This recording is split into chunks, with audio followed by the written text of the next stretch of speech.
Exactly उसी demand zone को gold hit करके। अस्सलाम वालेकुम, welcome back to other market update video. तो जो सबसे पहली चीज़ बिटकॉइन में हो रही है, और रिसेंटली जो मैंने अपडेट दी थी उसमें मैंने बताया था कि बिटकॉइन जो है वो ऑलमोस्ट इन प्रीवियस लोज को, जो लो बिटकॉइन ने क्रैश होते हुए बनाया था, जिसमें हमने पिछले डिमांड एरिया को टेस्ट किया था। यहाँ पे मैंने बताया था कि मोस्ट प्रोबेबली इस लो की मार्केट करीब आएगी दोबारा से, एंड उसके बाद हो सकता है हमें बाउंस देखने को मिले, और एक्जैक्टली वही चीज़ यहाँ पर हुई है। और अभी करंटली देखा जाए तो बिटकॉइन कंपैरेटिवली एक डिमांड जोन में, ऑल दो कि कोई बहुत मेजर या स्ट्रॉन्ग डिमांड जोन नहीं है, लेकिन है हम डिमांड जोन में with tight stop losses, with tight risk management. आप यहाँ पे थोड़ी बहुत बाइंग कर सकते हैं, लेकिन मैं बहुत अग्रेसिव बाइंग रिकमेंड नहीं करूंगा। थोड़ी बहुत बाइंग करें, इनकेस आपको यहाँ पे बाउंस बैक मिलता है तो इन हाइस के करीब आप दोबारा से बेहतर ये एग्जिट कर दें। इसको ट्रेड को लंबा आपने होल्ड नहीं करना। तो करंटली यहाँ पे एक ट्रेड अवेलेबल है जिस पर आप ले सकते हैं, जो पिछला हाई है रिसेंटली 1,13,14,000 के अराउंड अबाउट आप एग्जिट कर सकते हैं। इसमें आप आल्ट कॉइन्स बाय करना चाहे तो वो भी कर सकते हैं, लेकिन बिटकॉइन कंपैरेटिवली ज्यादा बेहतर है, क्योंकि आल्ट कॉइन्स की जो डोमिनेंस है बिटकॉइन की वो स्टिल कोई खास गिर नहीं रही, और इसकी वजह से आल्ट कॉइन्स को बहुत ज्यादा मेजर आप देखें तो उनमें कोई उनकी प्राइस में इंक्रीज नहीं आ रहा। अब यहाँ पे एथेरियम में भी देख सकते हैं, यहाँ पे भी कोई मेजर इस तरह की मूव नजर नहीं आ रही यहाँ पे हम बाइंग कर सके। तो अगर आपने करनी भी है तो बेहतर ये कि आप फिलहाल बाइंग बिटकॉइन में ही करें, और बहुत अग्रेसिव बाइंग नहीं करनी, थोड़ी सी बाइंग करें। इनकेस बाउंस आता है तो इन हाइस के अगेंस्ट इनके अराउंड अबाउट आपने एग्जिट कर जाना। सेकंडली बात करें गोल्ड की, तो गोल्ड में रिसेंटली एक मेजर सप्लाई जोन बना था, और लोगों में वीडियोस पर नहीं बना सका, लेकिन ये एक सप्लाई जोन था, और उसके बाद मार्केट ऊपर गई है। एग्जैक्टली उसी सप्लाई जोन को रीटेस्ट करके मार्केट नीचे निकली। अब जो पिछली वीडियो थी आपको याद होगा, उसमें हमने यहाँ पे डेली का एक डिमांड जोन मार्क किया हुआ था, और 4 आवर में यहाँ पे बहुत मेजर डिमांड जोन नहीं था, डेली में यहाँ पे एक डिमांड जोन था। एग्जैक्टली उसी डिमांड जोन को गोल्ड हिट करके गोल्ड ने बाउंस किया। आप यहाँ पे देख सकते हैं इस एरिया में एग्जैक्टली इसी डिमांड जोन से गोल्ड दोबारा से बाउंस हुआ। अब ऊपर फिर सप्लाई जोन मौजूद है, अब आपको ट्रेड्स मिलने लग पड़ी हैं। पिछले 1-2 वीक्स काफी खाली गए थे, ज्यादा ट्रेड्स अवेलेबल नहीं थी, क्योंकि डिमांड जोन और सप्लाई जोन मार्केट में बन नहीं रहा था। अब आप देख सकते हैं एक मेजर सप्लाई जोन फिर से बन गया अराउंड दिस लेवल 43-45। इस लेवल अगर आपको मार्केट मिलती है तो आप यहाँ से फिर इसको शॉर्ट कर सकते हैं। एक अच्छा सप्लाई जोन होगा, यहाँ पे एक ट्रेड शॉर्ट की बनती है। ऑल दो के इसमें आप कह सकते हैं, क्योंकि ये सप्लाई जोन पिछली सप्लाई जोन का रीटेस्ट है, तो बहुत मेजर रिजेक्शन नहीं आएगी। ये हो सकता है आप 1:1, 1:2 तक आप इसको टारगेट कर सकते हैं इस ट्रेड को, और आपने इसको भी बहुत लंबा नहीं खींचना, क्योंकि ओवरऑल ट्रेंड अपवर्ड है। अभी भी ट्रेंड आप देख सकते हैं चेंज ऑफ करेक्टर है, लेकिन ट्रेंड पूरा शिफ्ट नहीं हुआ। ट्रेंड तब शिफ्ट होगा एटलीस्ट हम इस लो से नीचे क्लोज करें, फिर हम देखेंगे कि मजीद लोअर लेवल्स को हम फिर टारगेट करेंगे। जब तक हम इस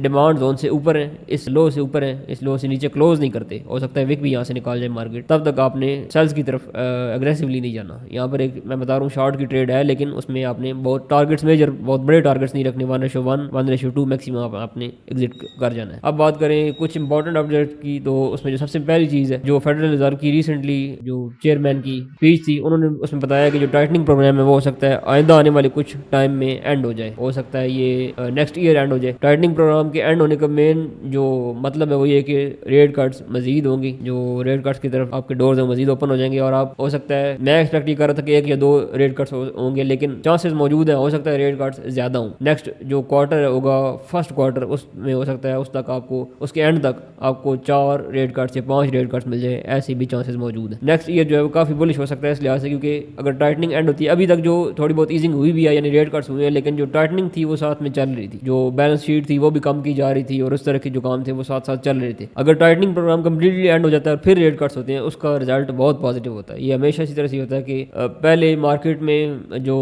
आपके इंस्टीट्यूशंस हैं या जो आपके फेडरल रिजर्व है, वो उस वक्त तक टाइटनिंग करते रहते हैं जब तक मार्केट बिल्कुल वो उनको नजर नहीं आता कि अब मार्केट के हालात बुरे होने लग पड़े। जिस तरह से आप यहाँ पे देख सकते हैं गोल्ड में ये इतनी बड़ी रैली आई है। ये रैली बेसिकली बता रही है आपको कि जो इंटरेस्ट है यूएस के इन्वेस्टर का, वो शिफ्ट हो रहा है स्टॉक मार्केट से towards safe havens, towards gold, towards आप कह सकते हैं सिल्वर की तरफ उनका जो ध्यान है वो जा रहा है। तो इससे होगा क्या, इससे उनको नजर आ रहा है कि अब जो मार्केट है वो उतनी स्टेबल नहीं रही जितनी पहले थी। ऑल दो की मार्केट खड़ी ऑल टाइम हाइस पर ही है, लेकिन उनको एक नजर आ रहा है कि एक तो क्योंकि अनएम्प्लॉयमेंट काफी तेजी से बढ़ रही है, इसका मतलब है कंपनीज ले ऑफ कर रही हैं, और इकॉनमी जो है वो उतनी अच्छी परफॉर्म नहीं कर रही। तो ये जो की इंडिकेटर्स आपको नजर आ रहे होंगे सामने, ये ओवरऑल फेडरल रिजर्व को बताते हैं कि किस तरह का एक्शन आपने लेना है। Mostly federal reserve action late ही लेते, क्योंकि आपको पता है ट्रंप काफी टाइम से कह रहा था कि आपको रेट कट कर देने चाहिए। अब बाकी रेट कट दोबारा से शुरू कर रहे हैं ये लोग, और कुछ किए भी हैं, लेकिन ये काम बहुत पहले हो जाना चाहिए थी।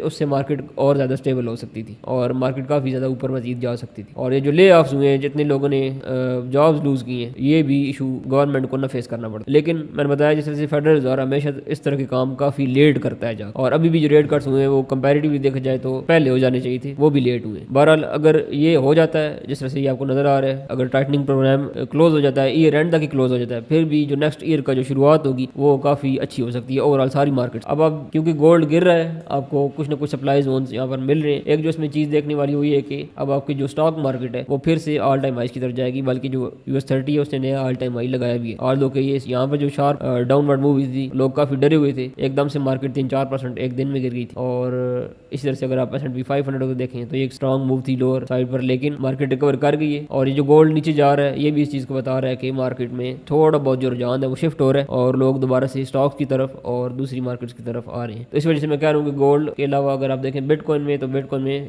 तभी अगर आज कि मैं बता रहा हूँ कि डिमांड जोन बहुत कोई स्ट्रॉन्ग नहीं है, लेकिन जो सेंटीमेंट है वो ओवरऑल थोड़ा बहुत शिफ्ट होता हुआ नजर आ रहा है। चाहे हो सकता है ये हो शॉर्ट टर्म के लिए, इस वजह से मैं कह रहा हूँ कि शॉर्ट टर्म के लिए थोड़ी बहुत बाइंग आप बिटकॉइन में करना चाहें तो कर सकते हैं और इन हाइस को आप टारगेट कर सकते हैं। एटलीस्ट इतना टाइम आपको मार्केट देगी मोस्ट प्रोबेबली, और ये ट्रेड आप एग्जीक्यूट कर सकते हैं। दैट्स इट, ये सारी अपडेट थी। बाकी इसके अलावा एक और चीज जो रहती है वो US गवर्नमेंट का शटडाउन है। अब इसकी वजह से हो क्या रहा है, जो पिछले 2 वीक्स आपने गुजारे आपने देखा काफी कम सेटअप्स मिल रहे। अब उसकी मेनली रीजन ये थी क्योंकि US गवर्नमेंट शटडाउन हुई है। कोई भी जितने भी न्यूज का डाटा था, जिस तरह से NFP का, CPI का डाटा होता है, ये सारी डाटा जितना डाटा था ये रिलीज ही नहीं हो रहा। उसके रिलीज ना होने से ये हो रहा है कि वोलेटिलिटी ओवरऑल मार्केट में कम हुई है, ठीक है, जिसकी वजह से हमें मार्केट में कोई शार्प मूव्स किसी डायरेक्शन में भी नहीं मिल रहे थे। यानी बिटकॉइन गोल्ड जो अपवर्ड भी जा रहा था, लेकिन स्लो अपवर्ड मूवमेंट थी। जो शार्प इस तरह की मूव्स होती हैं वो नहीं हो रही थी, जिसमें मोमेंटम एक्सट्रीम लेवल पर हो, जहाँ पे हमें कोई मेजर सप्लाई जोन या डिमांड जोन मिल सके, उस तरह की मूव्स नहीं हो रही थी। इस तरह की मूव जो हाईली वोलेटाइल मूव्स होती हैं वो मूव मोस्टली ड्यूरिंग न्यूज होती हैं। अब